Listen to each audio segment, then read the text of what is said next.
स्वागत है आपका हमारे यूट्यूब चैनल सक्सेस पॉइंट में।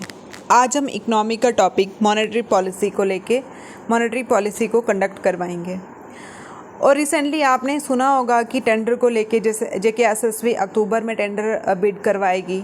ठीक है, आप अपने माइंड में ये रखो कि एग्ज़ाम कभी भी हो, है ना, होना तो है ना। एग्ज़ाम आज हो, कल हो, 1 महीने के बाद हो, 2 महीने के बाद, एग्ज़ाम तो होना ही है। तो आप अपनी प्रिपरेशन को कंटिन्यू रखें, लगातार करते रहें, डीमोटिवेट मत हो। ठीक है, एग्ज़ाम एक दिन होना ही है। तो चलो हम देखते हैं, आज हमारा टॉपिक है मॉनेटरी पॉलिसी। अब आपको इसको देख के कुछ लग ही रहा होगा कि ये कुछ जो टर्म्स है वो किसको लेके है, मनी को लेके, है ना, मनी को लेके। तो मनी को लेके है तो उसी के रिलेटेड ये पॉलिसी बनती है। मनी को लेके, पैसे को कैसे कंट्रोल करना है, इंटरेस्ट रेट को हमने बढ़ाना है, कम करना है, इन्फ्लेशन को कैसे कंट्रोल करना है, तो वो ये सारी इसी पॉलिसी में। ठीक है, यही पॉलिसी बनाते हैं, कमेटी बैठती है, पॉलिसी बनाती है, कुछ टूल्स लाती है कि हाँ repo rate, cash reserve ratio, वो हम आगे पढ़ेंगे, पहले हम देख लेते हैं।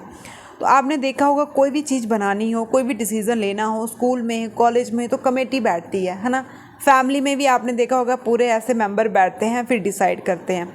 इसमें भी एक कमेटी है, मॉनेटरी पॉलिसी की कमेटी है। ठीक है, कमेटी है, उसमें कितने मेंबर हैं? 6 मेंबर है, वेरी इंपॉर्टेंट, 6 मेंबर। ठीक है, 6 मेंबर हैं। और ये जो कमेटी है 2014, जो हमारे डिप्टी गवर्नर, RBI के डिप्टी गवर्नर थे। RBI central bank of India है, सबसे बड़ा बैंक, बैंकों का बैंक। ठीक है, जो सभी चीज़ों को कंट्रोल करके रखता है। इसकी भी हम अलग से वीडियो डालेंगे। तो उसके जो डिप्टी गवर्नर थे उर्जित पटेल जी। ठीक है, उर्जित पटेल जी, उन्होंने 2014 में रिकमेंड किया कि अब एक कमेटी बनाओ। कमेटी बनाओगे उसी से तो आगे सलाह होगी ना। तो कमेटी बनी।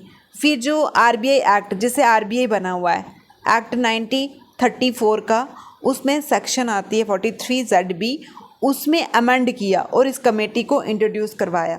ठीक है, इस कमेटी में 6 मेंबर होंगे। ठीक है, 6 member.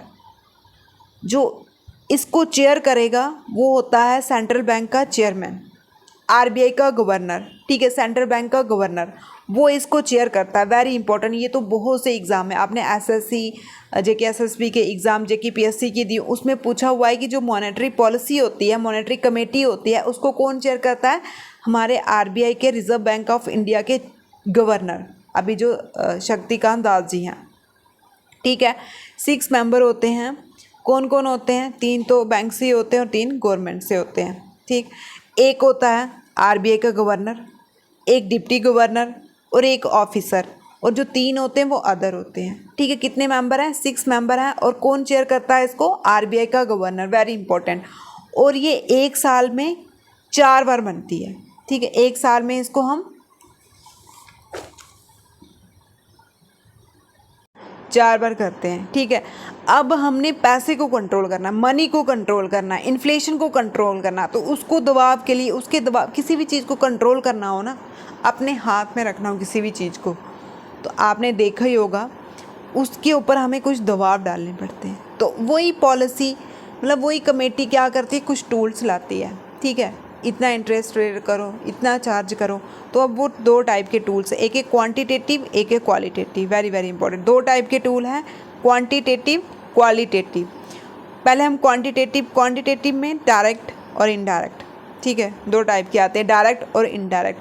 CRR, SLR, refinance facility, repo rate, reverse repo rate, bank rate, MSF, base rate, और MCLR, OMO। ठीक है, ये इनडायरेक्ट आते हैं। अब हम पहले देखते हैं CRR। पहले इसकी full form, cash reserve ratio. ठीक है, ऐसे ही पूछ सकते हैं what is the full form of CRR। तो क्या है? Cash reserve ratio. इसमें क्या है? कैश को रिजर्व रखना, नाम से पता चल रहा है कैश को रिजर्व रखना है। आप लोग भी, कोई भी, हम क्या करते हैं? पैसा डिपॉजिट करवाते हैं बैंकों में, है ना, पैसा डिपॉजिट करवाते हैं बैंकों में। RBI क्या बोलता है? RBI सभी का हेड है, RBI सभी को कंट्रोल करता है। RBI बोलता है कि आपने कुछ पैसा हमारे पास रखना है, ठीक है, एज ए सिक्योरिटी। कुछ पैसा आपने हमारे पास रखना, ये साल साल मतलब चेंज होता रहता है। जैसे अभी 6% है, फिर 7%, ये आप लेटेस्ट देख लेना, ये चेंज है। तो आपने जैसे आपने 1000 रुपया करवाया, इसमें से 6% हमारे पास रखना है। जो आप कैश आरबीआई के पास रखते हो एज ए सिक्योरिटी, ठीक है, एज ए सिक्योरिटी रखते हो, उसको हम क्या बोलते हैं, कैश रिजर्व रेशियो। ठीक, जैसे 1000 रुपया हमने करवाया बैंक में जमा, तो बैंक ने 60 रुपये कैश की फॉर्म में एज ए सिक्योरिटी किसको दे दिया, आरबीआई को। आप भी अपने पास सेविंग रखते हो ना कि फ्यूचर के लिए हमने यहाँ कोई प्रॉब्लम नहीं आ जाए या कुछ नहीं हो जाए, बैंक के पास पैसा नहीं ख़त्म हो जाए, तो आरबीआई उसको दे देता है। ठीक है, तो एज ए सिक्योरिटी, तो ये सिक्योरिटी के लिए, ठीक है, ये सिक्योरिटी के लिए रख रहा है। तो ये बोलेगा कि हाँ उम्मीद तो रखता है हर इंसान की हमें पैसा मिले, लेकिन बैंक आरबीआई बोलता है नहीं, ये आप सिक्योरिटी के लिए रख रहे हो, तो इस पर हम कोई इंटरेस्ट नहीं देंगे आपको। ठीक है, तो इसका क्या मतलब है, इस पर कोई इंटरेस्ट नहीं मिलता है। इसमें किस हिसाब से क्वेश्चन पूछ सकते हैं, CRR की full form cash reserve ratio. ठीक है, कैश रिजर्व रेशियो ये बैंक अपने पास रखता है, नो, ये आरबीआई के पास रखता है, किसकी फॉर्म में, कैश की फॉर्म में एज ए सिक्योरिटी। इस पर इंटरेस्ट रेट मिलता है, नो। ठीक है, उसके बाद आता है हमारा SLR। SLR क्या होता है, इसकी फुल फॉर्म है स्टैट्यूटरी लिक्विडिटी रेशियो। लिक्विडिटी होता है कि जो इजी मतलब कोई भी चीज़ आसानी से कैश में कन्वर्ट हो जाए, जैसे गवर्नमेंट सिक्योरिटी, गोल्ड और कैश। ठीक, अब इसमें क्या है, जैसे हम लोगों ने कुछ पैसा जमा करवाया बैंक में, जैसे मैंने 1000 रुपये बैंक में जमा करवाया, तो अब बैंक क्या करता है, कुछ क्या करता है, कुछ पैसा इसमें जैसे 60 रुपये उसने अपने पास रख दिए। ठीक है, जो अपने पास स्टैट्यूटरी मतलब सेल्फ, जो अपने पास रिजर्व करके रखता है, अपने पास रखता है, मतलब आरबीआई बोलता है कि आपने इतना पैसा अपने पास रखना ही है, अगर आपने नहीं रखा तो हम आपको पनिशमेंट करेंगे। तो वो क्या करते हैं, जैसे उन्होंने 1000 रुपया करवाया, तो उन्होंने 90-40 अपने पास रखा और 60 मतलब 90-40 बैंक के पास ही है। ठीक है, आगे उन्होंने मतलब लोन में दे दिया जैसे मर्जी, और 60 रुपये उसने अपने पास रखे। ठीक है, किसकी फॉर्म में, कैश की फॉर्म में, गवर्नमेंट सिक्योरिटी की फॉर्म में और गोल्ड की फॉर्म में। अब ये जब वो आगे देता है तो इसको इस पर इंटरेस्ट मिलता है। SLR में इंटरेस्ट मिलता है, CRR में इंटरेस्ट नहीं मिलता। CRR जो होता है वो सिक्योरिटी बेसिस पे होता है। ठीक है, मतलब जो अपने पास, बैंक जो अपने पास रखता है, अपनी सेविंग रखता है, अपने पास ही रखता है कुछ अमाउंट, कुछ परसेंटेज आरबीआई गाइडलाइन से, उसको हम बोलते हैं SLR। एस का मतलब स्टैट्यूटरी का मतलब ही सेल्फ होता है। ठीक, तो इसमें किस हिसाब से क्वेश्चन पूछ सकते हैं, पहला number full form statutory liquidity ratio. अब ये पूछेंगे कि ये बैंक आरबीआई को देता है या अपने पास, तो ये अपने पास सेविंग रखता है। ठीक है, अपने पास ये रखता है, तो कि कौन सी फॉर्म में, कैश की फॉर्म में, गवर्नमेंट सिक्योरिटी की फॉर्म में और गोल्ड की फॉर्म में। फिर आगे इसको जब देगा तो वो इस पर इंटरेस्ट भी चार्ज करता है। ठीक है, तो इस पर इंटरेस्ट चार्ज होगा क्योंकि उसने अपने पास रखा है ये। ठीक, अब उसके बाद कुछ ऐसे रेट्स आते हैं जैसे रेपो रेट, रेपो रेट। अब ये बैंक है, इसको पैसे की ज़रूरत है। ठीक है, तो इसको पैसे की ज़रूरत है, तो ये क्या करेगा, आरबीआई से पैसा लेगा। ठीक है, आरबीआई ने इसको मनी दी, पैसा दिया, और आरबीआई इस पे चार्ज करेगा रिपो रेट। ठीक है, इस पे इंटरेस्ट चार्ज करेगा। ठीक है, रिपो रेट चार्ज करेगा कितना, ये भी मतलब सालों साल चेंज होता रहता है, सालों साल चेंज होता रहता है। ठीक है, सालों साल चेंज होता रहता है, तो रिपो रेट। ठीक, रिपो रेट। और जब आरबीआई को ज़रूरत होती है तो ये रेपो रेट क्या होता है,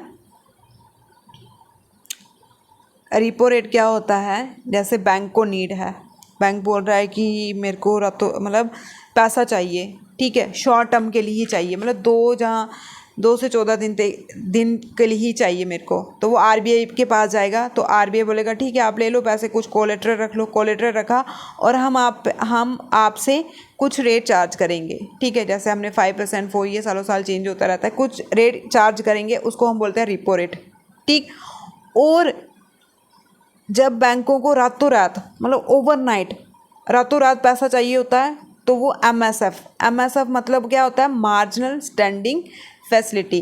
तो वो बैंक आरबीआई के पास जाएगा कि हमें रातों रात एक दिन के लिए पैसा चाहिए, रातों रात पैसा चाहिए, तो आरबीआई क्या करेगा, उन पे एमएस पे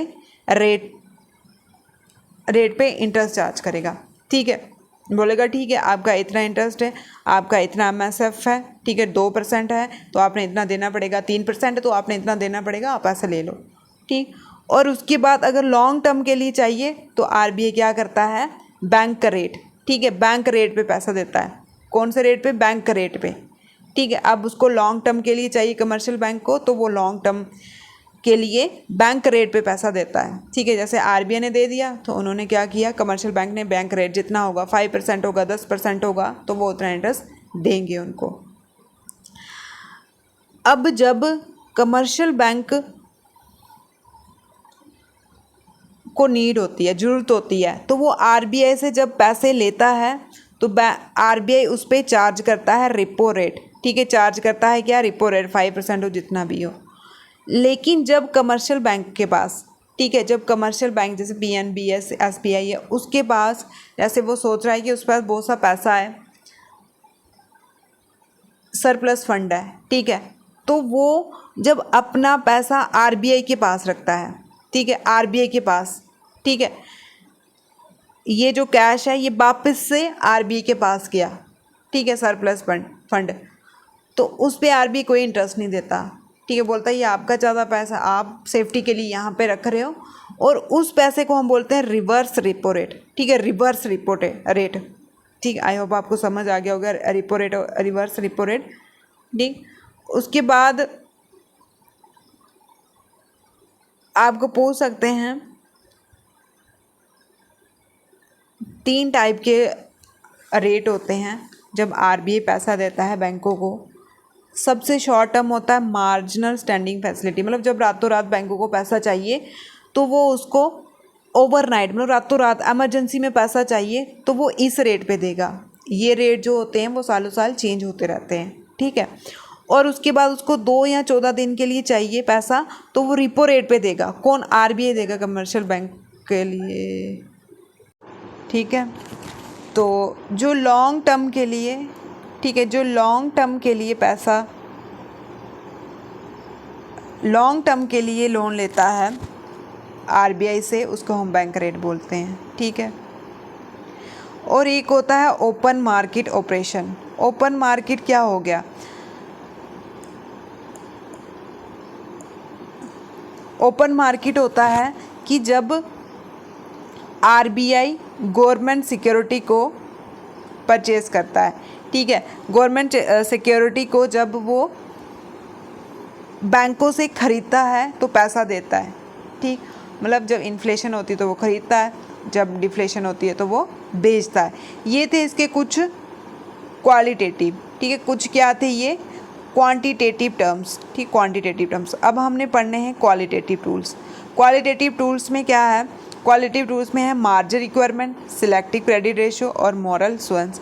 अब आपने देखा होगा कुछ ऐसे होते हैं बैंक की वो डूब जाते हैं, जब मर्ज हो जाते हैं तो आरबीआई क्या करता है, उनको गाइडलाइन देता है कि हाँ ये जो गाइडलाइन है सीआरआर आपने इतना सेव करना है, एसएलआर इतना रखना है, तो वो रखा करो ढंग से। तो उनको प्रॉपर गाइडलाइन देता है, मोरल देता है, मोरालिटी देता है। ठीक है, तो उसको हम बोलते हैं मोरल सुएंस। और सिलेक्टिव क्रेडिट कंट्रोल, इसमें क्या आता है, इसमें आपने देखा होगा कि जो रिच पर्सन होते हैं उनको तो बैंक आसानी से खुशी खुशी पैसा देता है, लेकिन अब हमारी गवर्नमेंट ने क्या किया है, जो प्रायोरिटी में हैं लोग उनके लिए भी कुछ अलग से, जैसे क्रेडिट राशनिंग करनी, ठीक है उनके लिए भी अलग से उन्होंने बनाया हुआ है कि इतना % हमने उनको देना ही देना है। तो ये कुछ थे मॉनेटरी पॉलिसी के टूल्स और क्वांटिटेटिव टूल्स, क्वालिटेटिव और क्वांटिटेटिव टूल्स। ठीक है, अब हम इस नेक्स्ट लेक्चर में इसके MCQ लेके आएंगे। Thank you.